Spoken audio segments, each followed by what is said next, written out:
Okay, I like the song, but at the end of the day, though. Okay, I like the song, but at the end of the day, though. Okay, I like the song, but at the end of the day, though. At the end of the day, though. At the end of the day, though.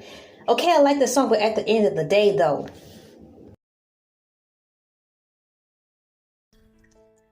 Hey, what's up? It's me, LA, pronounced like LA, like the city. I'm not from there, but I'm breezy. This is part 2 of I'm Sick of This, SHIT.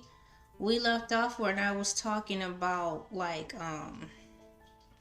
Toni Braxton and her R&B and and finishing up with Salt and Pepper. So, I was in 6th grade. I do remember that for a fact. I think Lil Kim, she came out according to Wikipedia, because I just googled it to see. Um, Wikipedia says 1996 through 2002. Um, is that correct? Because I just typed in when did Lil Kim debut. Okay, and it's got 1996 through 1992 hardcore and the Notorious K.I.M. After a year with Junior Mafia, Lil Kim began her solo career by making guest performances on R&B albums and recording her debut album Hardcore, which was released in November 1996. So she started, on the scene for real in 1996. So that makes sense, because when I first remembered Lil Kim, my first impression of when I saw her or was introduced to her was when I was in 7th grade. And the song that I remember her from that has an impression, or should I say left an imprint on me, was the song with at the time I think he still went by Diddy. Puffy, now his name is Love. P. Diddy, Puffy, Sean Puffy Combs. The magic suit, the shiny suit man. Now he's known as Love, but she was in a song called No Time featuring Puff Daddy. And I thought the lyrics were dope. I thought the video was ill, because to me it looked like they were in a mall when they recorded the video. The whole video, I'm just going off of memory, it was just brown and black. I thought that was cool because it matched the color of her skin. Lil Kim was like a pretty brown color, and the whole video, like the let's say the filter of it was brown and black, and it was like it was sunset time, it was going down. It definitely didn't look like sunrise. Whoever did the lighting, they did a good job, because it actually looked like they were in the middle of making that whole video right in the midst of the sun dropping, let's just say below sea line. So it was dark to the point it was dark where the sun dipped past the equator to go to the other side, but it had that eerie glow about it. It was really nice how they shot that, but it reflected just the browns and the blacks. And it was, I think it was how it started. It was like a piano dun dun dun dun. Then it had the background, it was like a lady singing hey hey hey. And hold on, let me sip some water. Excuse me. And then it was like, I think it was Diddy. He started off, I got no time for fake ones. Just sip some crystal with these real ones. From east to west, close spread love some. And if you keep talking, and while you keep talking, we count bank funds or something like that. The beat was groovy. I thought at the time, Diddy was the bomb, And then this part came in, probably the second verse. And it was this chick, I think she was on an escalator or something. That's why I thought she was in the mall. Because at that time, and I was in 7th grade, I don't think I knew really, I was too well informed about the subway system. So it could have been a subway place where they actually shot the video, because it had escalators. Those subways have escalators too when you're going down there to catch one. But in my mind, I thought it was a mall. She was coming down on the elevator. She was rapping. It was just so flawless. I was like, who is this? Her voice is so cool. And to my knowledge, I think she was fully clothed. She was cussing and stuff. I could tell because the music video, they did bleep out the words, but I knew enough to know how to fill in the blanks for the basic cuss words. But she was fully clothed. Her hair looked nice. I liked her color. I liked everything about her. Let's just say that. So far as female rappers making an impression on me, the first impression that I overall liked all the way around was Lil Kim. If I had to compare now Salt and Pepper to Lil, if I had to compare, not like beauty or anything like that, I'm talking about overall rap game female presentation, all I had to go by was Salt and Pepper. I had a Shelter Life. And then in 1996, 97, when I was in 7th grade, I saw Lil Kim for the first time for No Time, featuring with P. Diddy. And I liked everything about her. I was like, when she rapped, her voice sounded strong. But it didn't sound too much like a man. But it just sounded like she was using her militant voice. But not in the way where it was kind of cringe, She just was rapping and she was moving to the beat, and she was little. I'm like, it's a little lady, but she's got so much power. And she really did command the video. Soon as the cameras hit on her, they placed her really well. Whoever directed the video, kudos to you, because when you introduced her and she had class.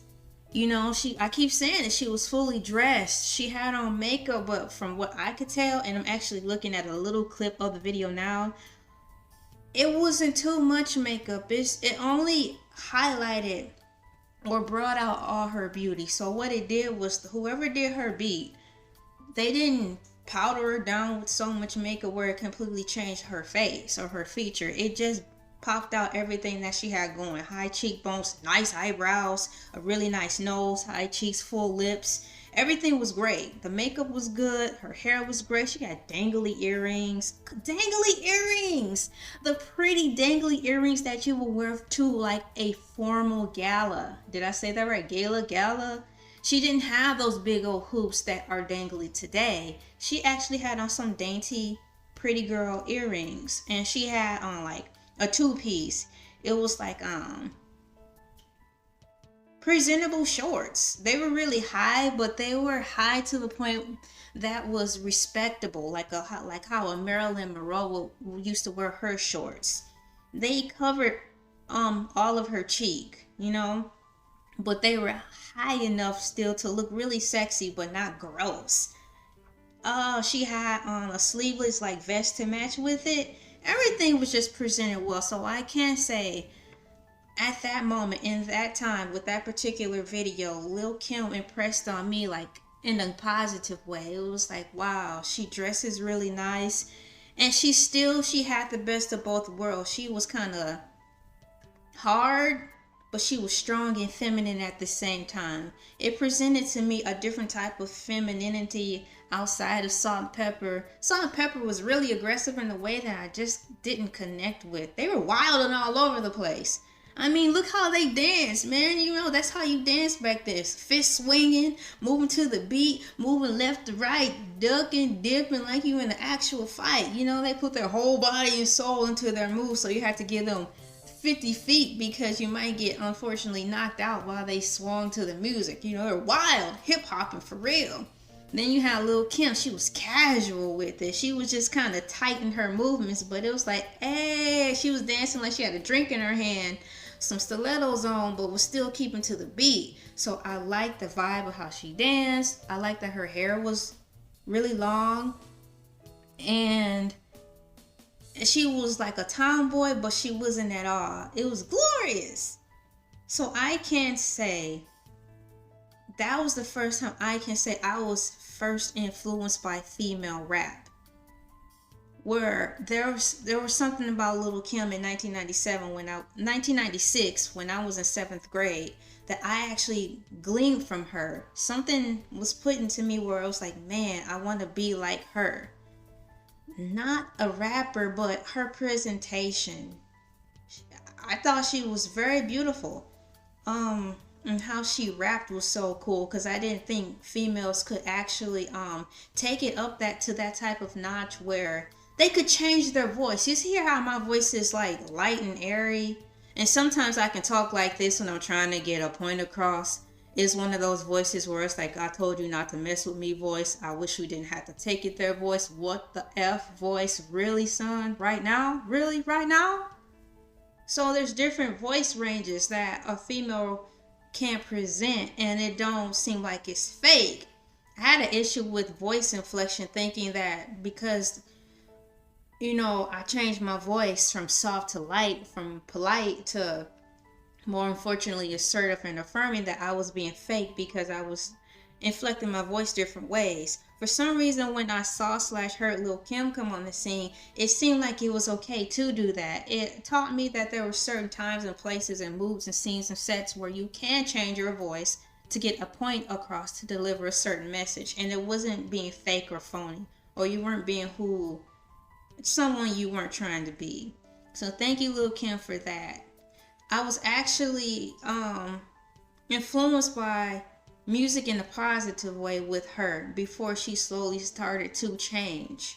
Those could have been issues out of her control. Well, when you do sign a contract, you have to kind of step it up even more. That just unfortunately comes with the territory. But my first impression of Lil Kim when I was in 7th grade, when she came out with that song No Time, it was beautiful. I aspired to be strong like her. I liked her brown skin. I liked how she wore her hair. And it wanted me to want to wear some light makeup when I got older, because I like how she wore it. It wasn't too much like how I saw people at church wearing so much makeup. It's like, why?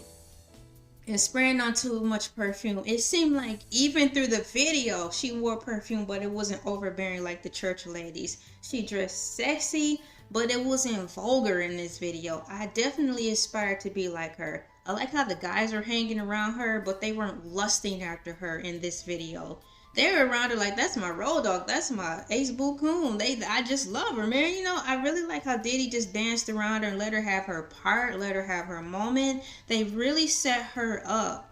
I love when rap at this particular moment really ushered in the female for who she was. They gave her respect. They let her hit the floor and hit her lines. They wasn't drooling over her. She wasn't over-sexualized. They just let her flow. And from that moment, it still makes me feel some type of way in a good way. And I wish that's where music stayed when representing females. I wish we didn't lose our way. But I do not put all the weight on these girls, even though I say I'm sick of it. I'm not necessarily sick of them. I'm sick of what comes with the territory of having to do when referencing having to rap. Some things you just have to wear you may not want to wear. Some things you have to say you just really don't really feel it. But hey, you promised these people to do certain things to deliver the cash, and here you are. But I can say this second video and what I'm talking about right now, it's a reference on my very first impression and DNA imprint from a female rapper. And mine was not Salt-N-Pepa at all. Mine was Lil Kim. And I love her still today. I'm thankful for her for imprinting a pattern of how I want to look and dress and be when I got to that age. I actually got excited to look forward to being her age so I could dress like that and wear my hair like that and wear a little light makeup. And my goal was to be like her in reference to when I was around a group of guys, I wasn't lusted at sexually, because that's so disgusting to me. I don't want that type of attention, and I never did. But I still want to be cute and feminine and wear cute, sexy clothes. But my goal out of it is not to be wanting the affections of a man or a woman in that way. I just want to be in my femininity, looking cute in cute clothes, and not feel like I'm in the lion's den. So, my name is LA, pronounced like LA, like the city. I'm not from there, but I'm breezy. Thank you for bearing with me. Thank you for having an open mind. I'm not going to tear these girls apart in the way that you may expect, but I can say the title is, it is what it is. I'm tired of this SHIT. I'm tired of it for the girls too who are in this rap industry, who may have to go through these unfortunate protocols of being unfortunately over raunchy just so they can get paid. I'm tired of it all the way around the block. Alright, see you next video.